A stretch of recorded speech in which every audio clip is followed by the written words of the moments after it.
could these ocean waves and this geometric shape possibly have in common? They're both part of Daniel Carell's new piece, Hodad, being presented by Music for Your Inbox this March 2021. In this piece, the violinist follows the rhythm of the waves, which actually conducts her through the piece.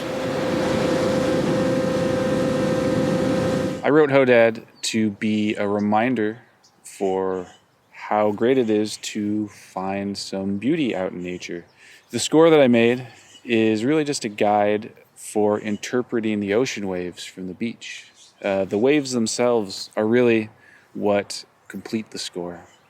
And I was lucky enough to work with violinist Mira Hinrichs on this piece. The whole piece is this long series of two-note chords that change slowly over time.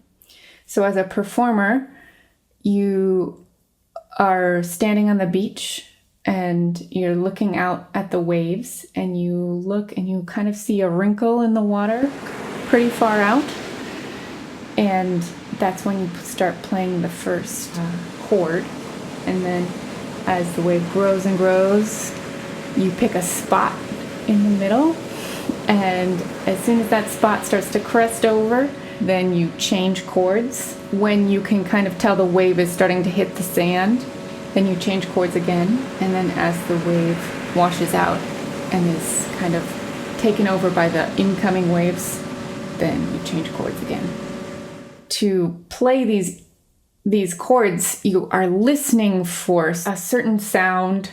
And sometimes I'm not even listening for a sound. I'm trying to feel a certain feeling of the violin vibrating against my jaw and against my chest.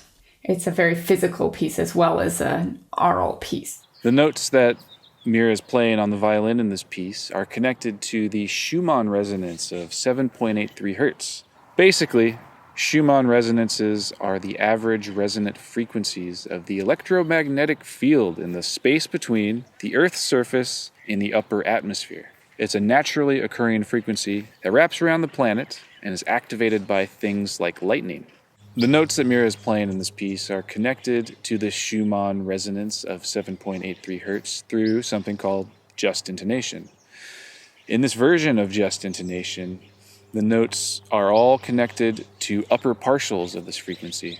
When I talk about partials, it's a series of pitches that occur all over in nature, and ultimately they define the sound of everything we hear. This brings us back to that cool 3D shape we saw at the beginning.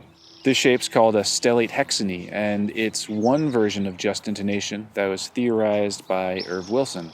This shape becomes a 14-note scale, and in this case, that scale is connected to upper partials of that Schumann resonance of 7.83 hertz. By playing notes of the scale, the violinist is doing two things: navigating 3D pathways across this Stellate Hexane object, and also connecting to the Earth's Schumann resonance by playing some of its upper partials.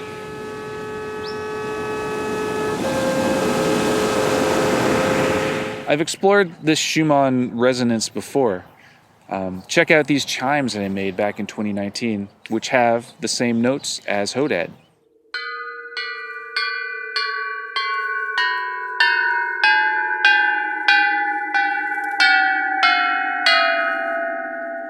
I've also used these Stellate Hexanes in some limited edition boxes that I am currently building.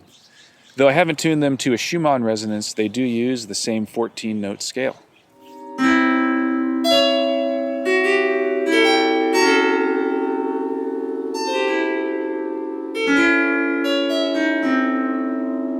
The last thing I want to tell you about Hodad is related to the title. The word Hodad is actually surfer slang for someone who brings their surfboard to the beach and hangs out but doesn't really do any surfing. Now, while I was working on this piece, I actually got a surfboard, my first surfboard, and using that name was a good reminder for me that I need to go out and give it another try as soon as possible. I went through many beaches to find the beach that we wanted. I asked a couple surfers. Mostly they suggested finding a beach with a point break. And so then I used the old Google and found Trestles Beach, which is a stunning beach and is quite quiet because it's set off the road. So, fitting to the title, we went down to Trestles Beach, a famous surf beach, and shot a really nice 20-minute video of Mira playing this piece. So thanks for your interest and for taking the time to watch this video. I hope you enjoy it.